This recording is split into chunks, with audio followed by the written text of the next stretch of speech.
باپ کی صفت میں ایک اور تاریخی بات بتاتا چلوں آپ کو آج. آپ نے اکثر دنیا میں دیکھا ہوگا کہ آپ دنیا کے کسی ملک میں چلے جاؤ, آپ نے اکثر دیکھا ہوگا باپ پہلے مر جاتے ہیں. دیکھا, باپ پہلے مر جاتا ہے گھر میں. کیوں؟ اللہ اکبر. ایک شخص گیا پیارے نبی صلی اللہ علیہ وسلم کے پاس, شکایت کر دی جا کے, یا رسول اللہ میرا باپ جو ہے نا میری غیر موجودگی میں میرے کمرے میں جا کے میرے سامان چھیڑ دیتا ہے. باپ اولڈ ہو گئے نا, مطلب وہ دکیانوس ہو گئے آج کی اولاد کے نزدیک. اولاد کو زیادہ پتا ہے کہ کیا کھانا ہے کیا پہننا ہے. تو جا کے شکایت کر دی اللہ کے پیارے نبی صلی اللہ علیہ وسلم کے پاس کہ یا رسول اللہ میرا باپ نا میرے گھر میں جب میں جاتا ہوں میرا مال ادھر ادھر کر دیتا ہے, کہ میرے پیسے بنا پوچھے مجھ سے خرچ دیتا ہے, کسی کو اٹھا کے دے دیتا ہے. تو قانون تو دنیا کو یہی کہتا ہے کہ وراثت میں سے جو ملے سو ملے, جو خود کمایا ہو اس میں کسی کا دخل نہیں ہے. اللہ کے نبی علیہ السلام نے اس کی بات جب سنی تو ایک صحابی کو بھیجا کہ فلاں شخص کو بلا کے لاؤ جس کا بیٹا شکایت کے لیے آیا ہے. اب وہ بندہ گیا, اس نے جا کے اس بندے کو کہا کہ تیرے بیٹے نے اللہ کے نبی علیہ السلام کے پاس تیری شکایت کر دی ہے, چل تجھے بلا رہے ہیں. اب جب یہ گھر سے چلا, جس کی شکایت ہے جس کی پیشی ہونی ہے, باپ جب گھر سے چلا کہ بیٹے نے شکایت کر دی نبی علیہ السلام کی حضور, تو باپ راستے میں کچھ گنگنا رہا ہے, اپنے دل کے اندر کچھ باتیں کر رہا ہے. کیا باتیں کر رہا ہے؟ کہتا ہے یار دیکھ اس نے جا کے رسول اللہ کے پاس میری شکایت کر دی ہے, اور دل میں اس نے بہت ساری باتیں اپنے بیٹے کے متعلق سوچی. ابھی جب وہ پہنچا دربار رسالت صلی اللہ علیہ وسلم میں تو یہ ہونا تو یہ چاہیے تھا کہ رسول اللہ اس سے پوچھتے کہ ہاں بھائی تم کیا کرتے ہو, کیوں اپنے بیٹے کا مال خرچ کرتے ہو, کیوں اس کا سامان خرد برد کر دیتے ہو. اس سے پہلے جبریل آ گئے اور رسول اللہ کو کہا کہ پیارے کریم رسول اللہ فرماتے ہیں کہ یہ جو بندہ آ گیا یہ سارے رستے اپنے بیٹے کے متعلق شعر پڑھتا آیا ہے جو زبان تک نہیں لایا, دل میں تھے, دماغ میں تھے, ذہن میں تھے, باقی باتیں بعد میں ہوں گی. اس کو کہیے کہ جو راستے میں جو شعر تو لکھتا آیا, جو اپنے دل میں کرتا آیا, پہلے وہ تو سنا, اگلا قصہ بعد میں ہوگا.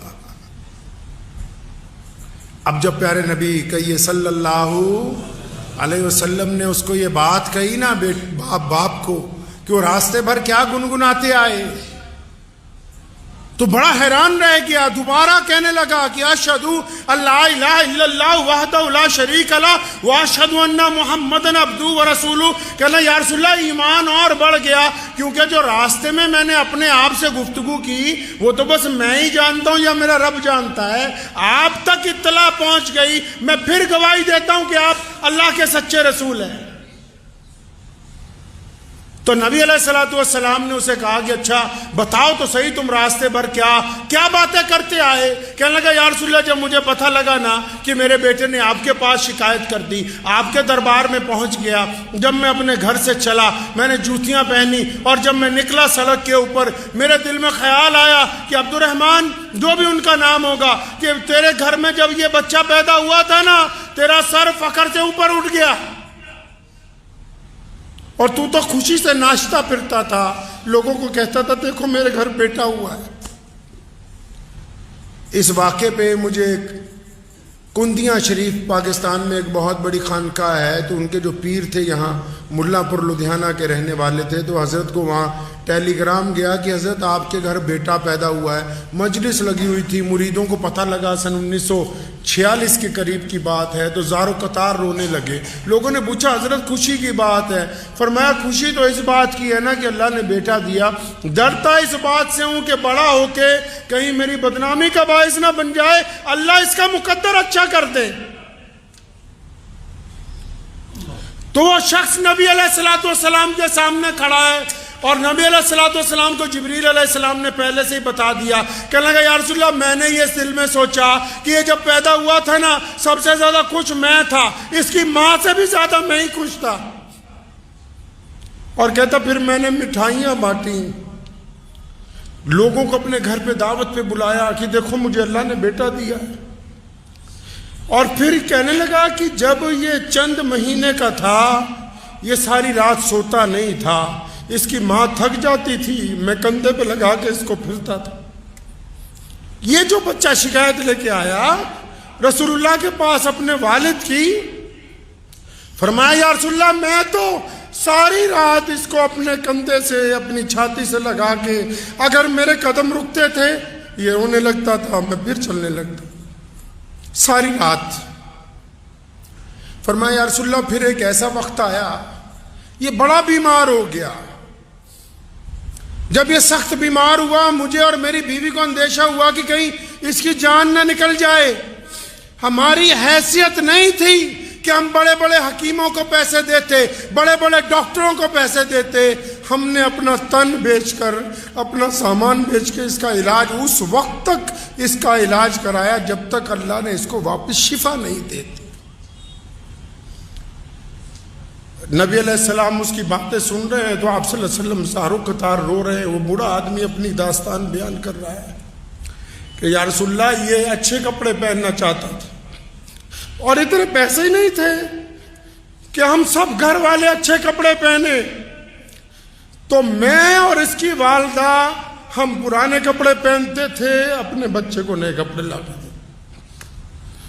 اور پھر اس نے کہا کہ یا رسول اللہ اس کو ہم نے پڑھنے کے لیے بھیجا, جہاں ہم مزدوری کرتے تھے وہ لوگ تانے دیتے تھے کہاں ادھر ادھر چلا جاتا تھا. میں نے لوگوں کی گالیاں سن کے اس کو وقت پر مدرسے بھیجا, اس کو وقت پر اسکول پہنچاتا رہا, پھر اس کو لے کے آتا رہا کہ کوئی اس کو تکلیف نہ پہنچائے. لوگوں کے تانے سنتا رہا لیکن میں نے اس کو پڑھایا, اپنے سے بہتر پڑھایا اس کو. یا رسول اللہ میں جوان تھا. اس بوڑھے نے کہا یا رسول اللہ میں جوان تھا, میری ہڈیوں میں سے جو گوشت ہے, میری ہڈیوں میں جو خون ہے, میں نے اس انداز سے محنت کی اپنی اولاد کے لیے کہ آپ یہ دیکھیں یہ 25-30 سال کے بعد میرا گوشت, میری طاقت, میرا خون وہ اس میں منتقل ہو گیا ہے. یہ اب جوان نظر آتا ہے اور میں بوڑھا ہو گیا ہوں. اور میرا یہ خواب تھا کہ جب میرا بچہ بالکل جوان ہو جائے گا تو یہ پھل دے گا مجھے. نبی علیہ السلام نے جب اس کی یہ باتیں سنی نا اس بوڑھے آدمی کی,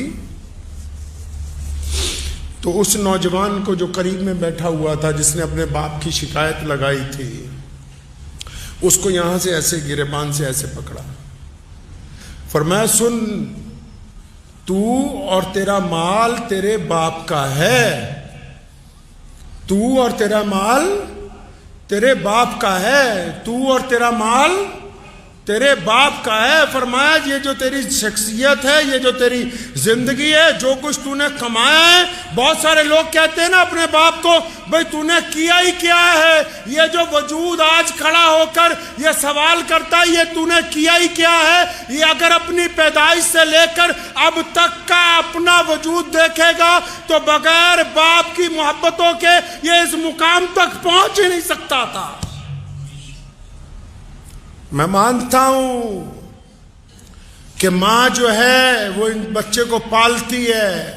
سنو دل پر ہاتھ رکھ کے, کائنات میں یہ دستور ہے اور اس سے انکار نہیں ماؤں کی محبت سے کہ ماں بچے کو پالتی ہے, لیکن باپ بچے کی پرورش کرتا ہے. اور پرورش کرنے میں اور پالنے میں بھی زمین آسمان کا فرق ہے. جو باپ کے دل میں محبت ہے اس کا اندازہ اللہ کے علاوہ کائنات میں کوئی دوسرا لگا نہیں سکتا ہے.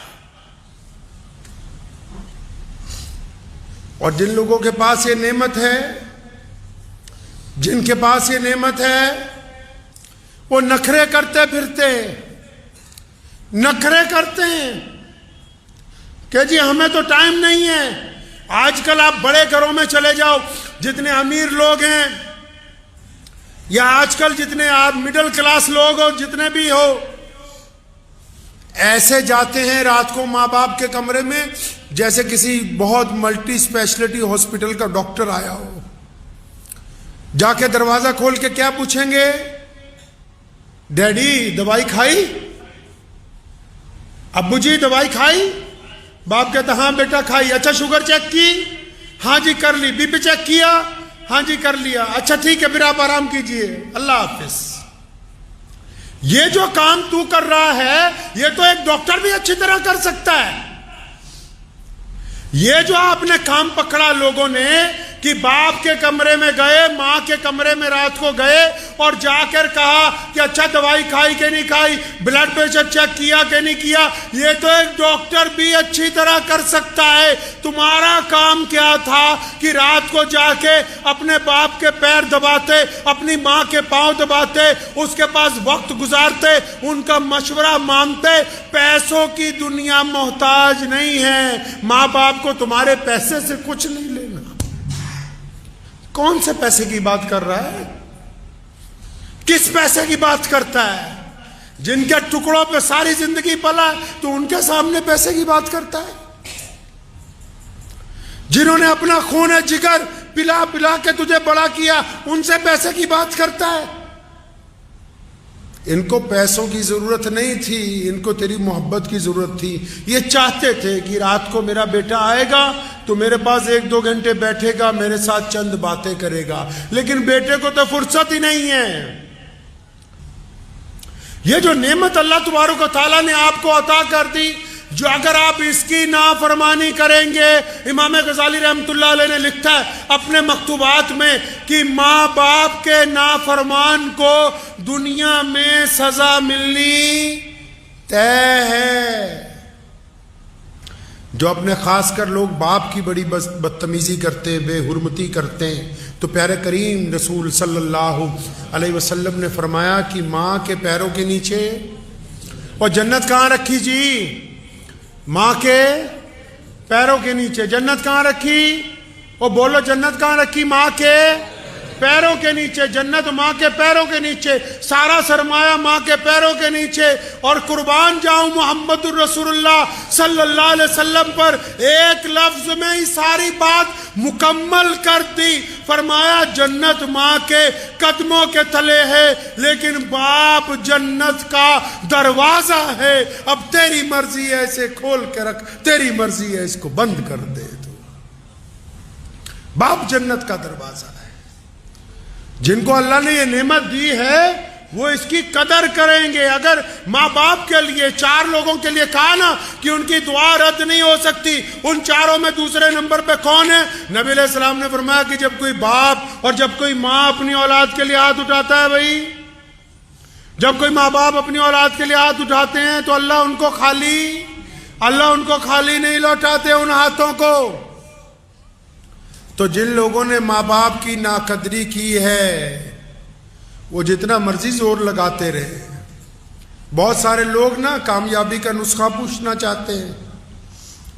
اکثر لوگ ذکر کرتے ہیں کہ ہم نے بڑا آدمی بننا ہے, ہماری زندگی کا تجربہ تو بس اتنا ہی کہتا ہے. زندگی کا تجربہ یہ کہتا ہے آپ اپنے باپ کو بادشاہ بنا کے رکھیں, دنیا کی کوئی طاقت آپ کو شہزادہ بننے سے روک نہیں سکتی ہے. اگر باپ کو بادشاہ نہیں بنایا, اگر آپ کا رویہ آپ کے باپ کے ساتھ آپ کی طرف سے ملازمے والا نہیں, قرآن نے کہا یہ دونوں کندھے جھکا کے, ورنہ قرآن نے تو کہا, نبی علیہ السلام نے کہا طواف جب کرو تو ایسے کندھے اٹھا کے کہ دشمن یہ نہ سمجھے کہ تم کمزور ہو. لیکن جب ماں باپ کی بات آئی تو فرمایا یہ دونوں کندھے جھکا کے اپنے ماں باپ کے سامنے بڑی عاجزی کے ساتھ, بڑی انکساری کے ساتھ ان کے ساتھ پیش آؤ, کیونکہ یہ ایک ایسی دولت ہے جس دن آپ کے ہاتھ سے چلی جائے گی آپ یاد کرو گے آپ کو ملے گی نہیں, ڈھونڈو گے ہی نہیں, بستی بستی ملنے کے نہیں نایاب ہیں, تلاش کرتے پھرو گے. کچھ باتیں ایسی ہوتی ہیں جو ایک بیٹا صرف اپنے باپ سے کر سکتا ہے.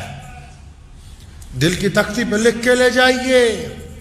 کچھ باتیں ایسی ہوتی ہیں جو ایک بیٹا صرف اپنے باپ سے کر سکتا ہے, جو ایک بیٹی صرف اپنی ماں سے کر سکتی ہے. اور یہ بیٹا اور بیٹی اس وقت تک شہزادے شہزادی ہیں جب تک ان کے ماں باپ حیات ہیں. اور اگر یہ نہیں ہوں گے, یہ تمہیں خام خیالی میں ڈالتے ہیں دنیا والے کہ ماں باپ کو اولڈ ہوم پہ ڈالو. جن کے ماں باپ اولڈ ہوم میں زندگی گزارتے ہیں ان سے بدقسمت بچے دنیا میں کوئی دوسرے نہیں. ان سے زیادہ بدقسمت بچے نہیں ہو سکتے دوسرے کوئی. جنہوں نے اپنے ماں باپ کو یتیم خانے کے اندر ڈال دیا ہو, ان سے زیادہ بدقسمت کون ہو سکتا ہے؟ تو ان ماں باپ کے تو روزانہ اگر پیر دبائے جائیں, ماں باپ کی خدمت کی جائے, ماں باپ کے چہرے کو بار بار دیکھ لیا جائے.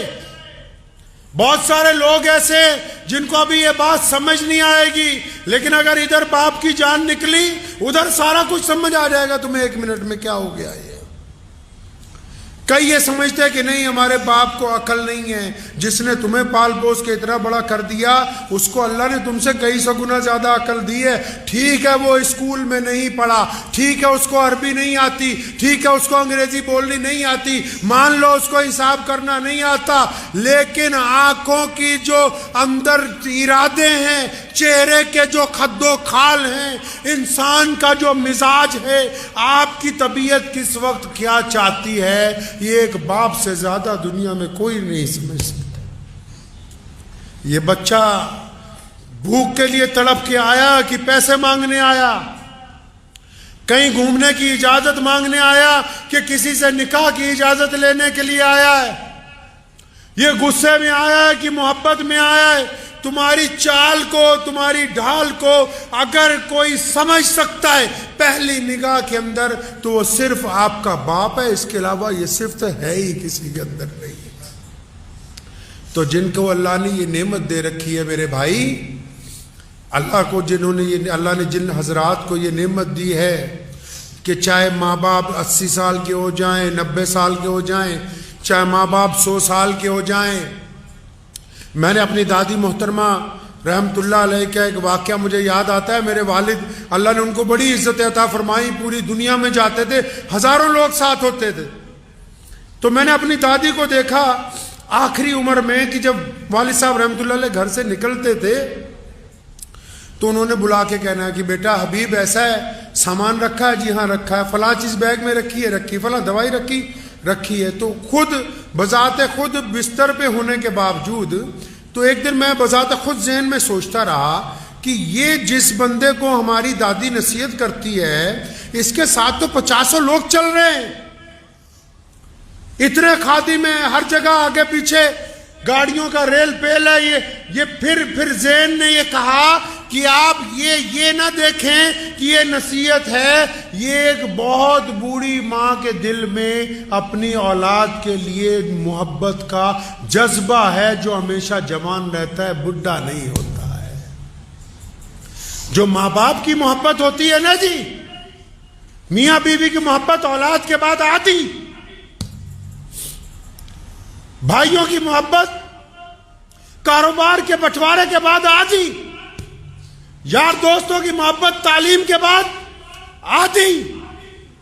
کائنات میں اگر کوئی محبت جو روح کا رشتہ, جو خون کا رشتہ, جو ہڈیوں کا رشتہ, جو جسم کے ساتھ اگر کوئی جڑا ہوا رشتہ ہے جو دن بدن عروج پر جاتا ہے دور ہونے کے باوجود, وہ صرف باپ کا ماں کا رشتہ, اس کے علاوہ کوئی اور رشتہ ہے ہی نہیں ہے. تو میری ان سب نوجوانوں سے گزارش ہے, ان سب بھائیوں سے, بہنوں سے, بیٹیوں سے جن کے ماں باپ زندہ ہیں, اپنے ماں باپ کی قدر کر لو.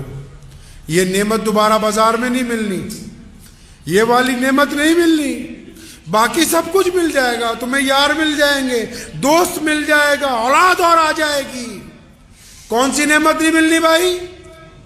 ماں اور باپ والی نعمت نہیں ملنی. اور باپ کی صفت میں ایک اور تاریخی بات بتاتا چلوں آپ کو. آج آپ نے اکثر دنیا میں دیکھا ہوگا کہ آپ دنیا کے کسی ملک میں چلے جاؤ، آپ نے اکثر دیکھا ہوگا باپ پہلے مر جاتے ہیں، دیکھا باپ پہلے مر جاتا ہے گھر میں، کیوں؟ اکثر گھروں میں آپ جاؤ لوگوں کا باپ پہلے مرتا ہے، کیوں؟ اس پر بوجھ ہی اتنا ڈالا گیا ہے، اس کے کندھوں پر بوجھ اتنا ہے، اور اللہ نے اس کو طاقت ایسی دی ہے کہ یہ اپنے غم رو کے دردناک طریقے سے نہ اپنی پریشانی اپنی بیوی کو کہتا ہے، نہ اپنی پریشانی اپنی اولاد کو کہتا ہے، اس لیے باقی رشتے والے لمبی عمریں گزارتے ہیں، لوگوں کا باپ زیادہ دیر زندہ نہیں رہتا ہے، بوجھ اتنا ہے اس کے اوپر۔ لیکن اس کی خودداری دیکھو، بوجھ کو برداشت کرتا ہے، قبر کو قبول کر لیتا ہے، اور قربان جاؤں حدیث پاک میں آیا قیامت والے دن ماں باپ کی تڑپ بچوں کے لیے ختم نہیں ہوگی، جنت میں چلے جائیں گے تب بھی اللہ سے سوال کریں گے، ماں بھی اور باپ بھی، کہ یا اللہ ساڈے بچے کتنے، بچے کہاں ہیں؟ اور پھر اللہ نے بڑی شان رکھی ہے ان کی، اللہ نے ماں باپ کی بڑی شان رکھی ہے۔ پھر یہ نہیں کہا کہ جاؤ اپنے بچوں سے مل لو، فلاں جنت کے فلاں محل میں ہے، نہیں نہیں، فرشتوں کو حکم ہوتا ہے کیونکہ یہ ماں باپ ہیں، بڑی عظمت والے ہیں، ان کے بچوں کو بولو کہ آ کر ان کے ساتھ ملاقات کر لے، یہ نہیں چاہیں گے ملنے کے لیے۔ تو ہمیشہ اس رشتے کی قدر کیجئے، اگر باپ میں کچھ تلخی ہے، مزاج میں گرمی ہے، تو اپنی محبت کی طاقت سے اس کو تبدیل کیجئے، اپنے گھر کو خوشگوار بنائیے، اور یاد رکھو بس کسی پیر بابے کے پاس جاؤ کوئی بات نہیں، لیکن اپنے باپ کے پیر پکڑ لو، اپنی ماں کے پیر پکڑ لو، اپنے باپ سے روز دعا کروا لیا کرو، اپنی ماں سے روز دعا کروا لیا کرو، جن کے ماں باپ نہیں ہیں ان کی مغفرت کی روز دعائیں مانگ لیا کرو، اور جس بندے کے ماں باپ اس کے لیے روز دعا کرتے ہو، دنیا کا بڑے سے بڑا بادشاہ بھی اگر اس سے ساتھ ٹکرائے گا تو وہ زمین پر گر جائے گا، ماں باپ کی دعا کے آگے دنیا کی کوئی طاقت ٹک نہیں سکتی۔ مجھے امید ہے کہ آپ کو یہ ویڈیو پسند آئی ہوگی، اگر پسند آئی ہو تو یہ آپ اپنے دوستوں کے ساتھ شیئر کریں، اور اس چینل کو سبسکرائب ضرور کریں۔